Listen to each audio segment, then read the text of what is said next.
जय श्री राम दोस्तों, आप सभी का इस वीडियो में स्वागत है।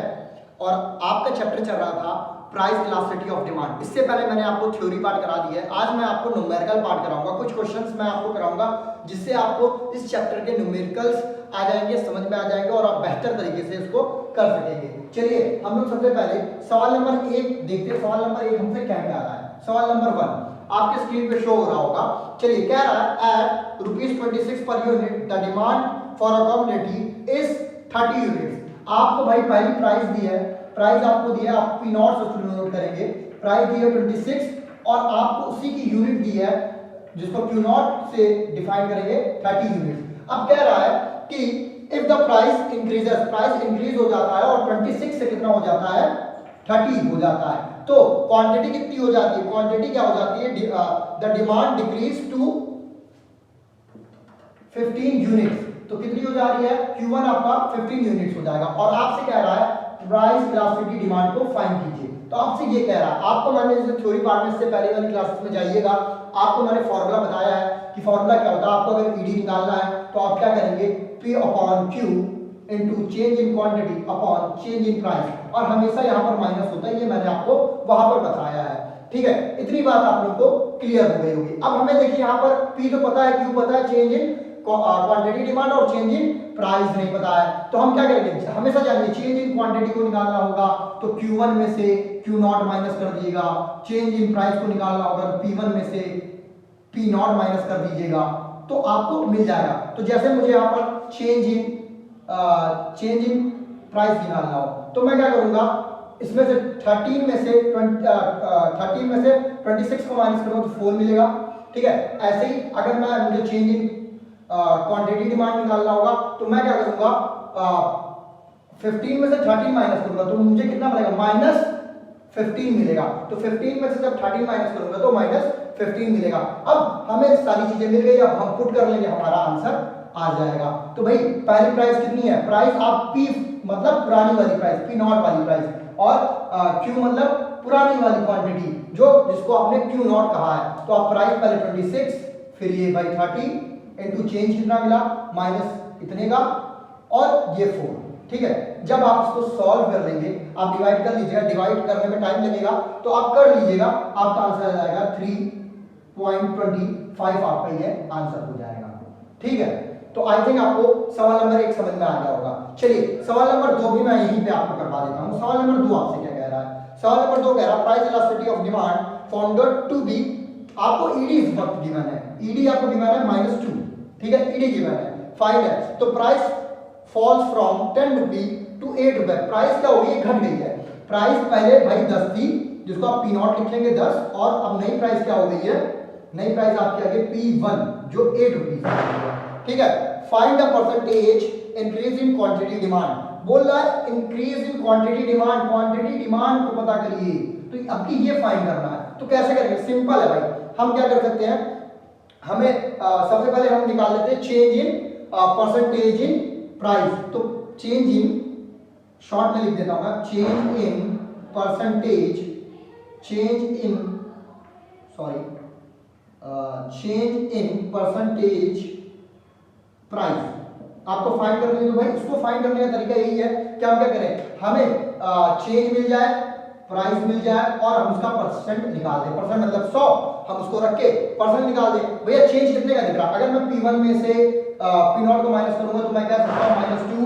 इतनी बात क्लियर। और प्राइस पहले P नॉट कितनी थी? 10।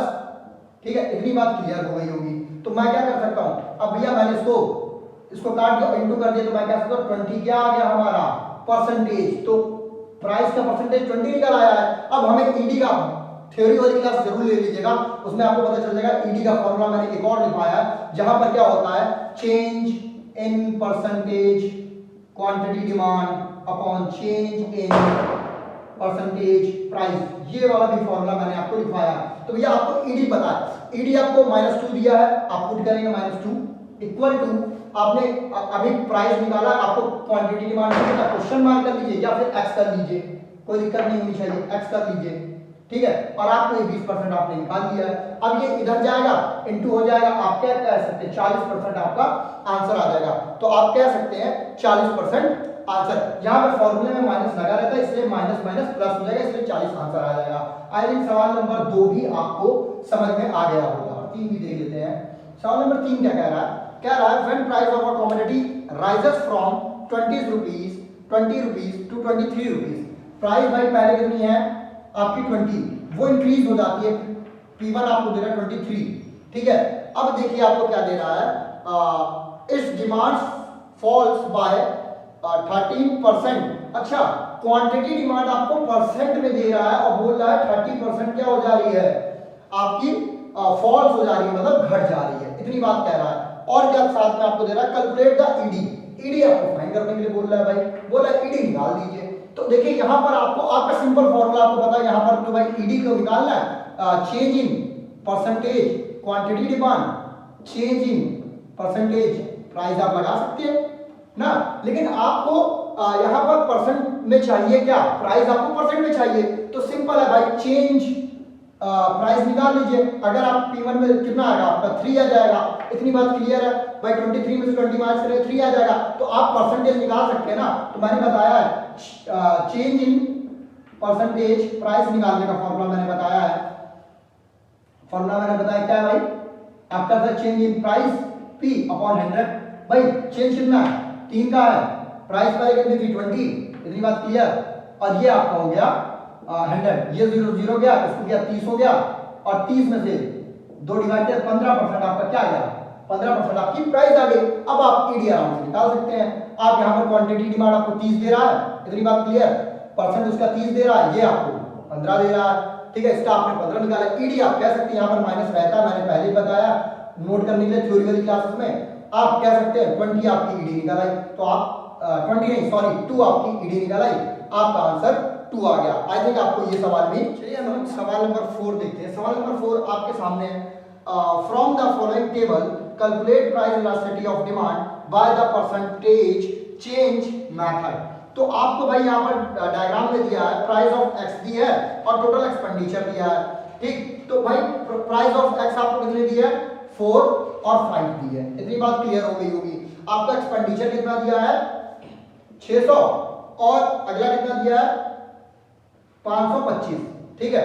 तो इतनी बात क्लियर है, ठीक है। अब आप डिमांड आपको निकालना पड़ेगा। डिमांड कैसे निकालेंगे भाई, बहुत सिंपल तरीका है भाई, 600 में से आप 4 को डिवाइड कर देंगे, 4 से डिवाइड कर देंगे तो आपका आंसर आ जाएगा। तो आपका डिमांड कितना आ जाएगा, इसको जब आप डिवाइड करेंगे तो 150, इतनी बात क्लियर। ऐसे ही आप जब इसको डिवाइड करेंगे 5 से, यहाँ पर प्राइस कितनी है 5, जब आप इसको 5 से डिवाइड करेंगे तो आपका आंसर कितना आ जाएगा, आंसर आ जाएगा आपका 105, इतनी बात क्लियर हो गई है। अब आपसे कह रहा है कि भाई क्या फाइंड करें, परसेंटेज चेंज मेथड से आप फाइंड कीजिए, ईडी को फाइंड कीजिए। तो इतनी बात क्लियर है, हमें ईडी फाइंड करनी है, बहुत सिंपल है। ईडी का मैंने फॉर्मूला बता के रखा है आपको, ठीक है। ये आपका फॉर्मूला है ईडी का, इसी में आप वैल्यू को पुट करते जाइए। चलिए अब हम लोग क्या करते हैं, सबसे पहले हम प्राइस, देखिए प्राइस हमें पता है और हमें क्या डिमांड भी पता है, तो हम क्या करेंगे, प्राइस हमारी कितनी है 4, भाई पहली प्राइस कितनी है 4, इतनी बात क्लियर। क्वांटिटी कितनी है पहली 150, हमने डिमांड निकाल के रखी है। अब देखिए हमें चेंज चाहिए, चेंज चाहिए। एक बात बताइए, अगर मैं इसको P1 मान लूं, इसको P0 मान लूं, इसको मैं P0 मान लूं, P1 मान लूं, अगर मैं इसमें से इसको घटाऊंगा तो हमें चेंज प्राइस का कितना मिल जाएगा 1 का, इतनी बात। अरे चेंज इन प्राइस मेरा कितना निकल आएगा, जब 5 में से 4 जाएगा तो 1 ही तो बचेगा, ये निकल आया। अब देखिए 105 में से जब मैं 150 में घटाऊंगा तो कितना मेरा चेंज इन क्वांटिटी कितनी लगेगी, 100 माइनस 45 निकल के आ जाएगी, ठीक है। माइनस 45 वैल्यू को आप पुट कर दीजिए -45, इसको आप सॉल्व कर लीजिए। आप इसको जब सॉल्व करेंगे तो आपका आंसर आ जाएगा 1.2, आपका आंसर आ जाएगा। आई थिंक आपको ये भी समझ में आ गया। चलिए हम सवाल नंबर 5 समझने का प्रयास करते हैं। सवाल नंबर 5 बहुत ही बढ़िया सवाल है, इसको मैं बहुत अच्छे तरीके से आपको समझाने का प्रयास करूंगा।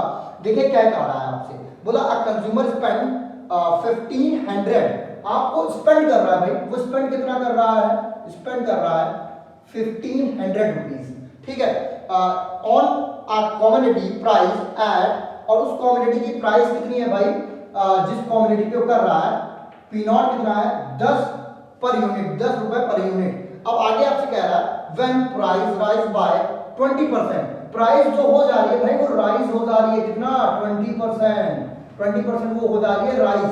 ठीक है, अभी आपको इतनी कंडीशन ही गिवन है। और देखिए आगे बढ़िए, the consumer continue to spend 1500। भैया वो कंटिन्यू स्पेंड करने लगा है 1500। पहले जब 10 रुपए था तब भी 1500 स्पेंड कर रहा है, और जब 20% बढ़ जाएगा प्राइस तो भी वो क्या करेगा 1500 पर स्पेंड करता रहेगा पैसा ऑन द कमोडिटी।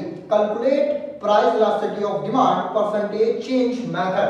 बस आपको इतना ही डाटा गिवन है, इसीलिए मैंने कहा था इस सवाल को बहुत ही ध्यान से समझने का प्रयास कीजिएगा। देखिए ये सवाल में आपको करना क्या है भाई, आपको केवल प्राइस पता, इनिशियली प्राइस पता है, पी नॉट पता है, आपको नई प्राइस भी नहीं पता है। तो हम नई प्राइस पहले निकालते हैं। हम क्या करते हैं, पहले नई प्राइस निकालते हैं। तो भैया नई प्राइस में क्या हो रहा है, नई प्राइस अगर 20% में 10 रुपए का 20% निकाल दो तो हमें नई प्राइस पता चल जाएगी।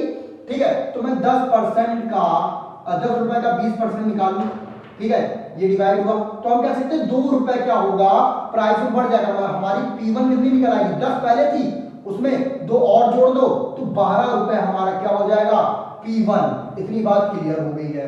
अब देखिए हमें P1 पता चल गया, P नॉट पता चल गया, हमें क्वांटिटी ना, हमें Q नॉट पता है ना Q1 पता है हमें। ठीक है, हम निकाल सकते हैं भाई, हमें P नॉट निकालना हो तो ये भाई कितना 1500 है, पहले कमोडिटी की पहले प्राइस कितनी थी 10 रुपए, तो हम कह सकते हैं क्वांटिटी कितनी थी 150। इतनी बात क्लियर होगी। अब हमें देखो प्राइस बढ़ गई थी 12 रुपए हो गई, 20% बढ़ के 2 रुपए उसमें और ऐड हो गया, 12 रुपए हो गई थी। तो हम क्या करेंगे 1500 में 12 से डिवाइड कर देंगे। जब आप 12 से इसको डिवाइड करेंगे तो आपका भाई कितना निकल आएगा, ये निकल आएगा 125 यूनिट। इतनी बात क्लियर हो गई। आपको P नॉट मिल गया, P1 मिल गया। आप चेंज इन क्वांटिटी निकाल लीजिए, यहां पर चेंज इन प्राइस निकाल लीजिए। जब यहां पे 12 में से 10 को माइनस करेंगे तो आपको कितना मिलेगा 2। इतनी बात क्लियर है। और जब आप 125 में से 150 को माइनस करेंगे तो आपको मिलेगा -25। इतनी बात क्लियर है। सिंपल फॉर्मूला है, मैंने कई बार आपको बता दिया है भाई, P/Q into change in quantity change in price. इतनी बात क्लियर हो गई होगी आपको। बस वैल्यू पुट करिए भाई, P कितना था पहले, P हमारा पहले 10 था, ओके, क्वांटिटी पहले कितनी 150। इतनी बात क्लियर है। ठीक है, और देखिए चेंज कितना है क्वांटिटी का -25।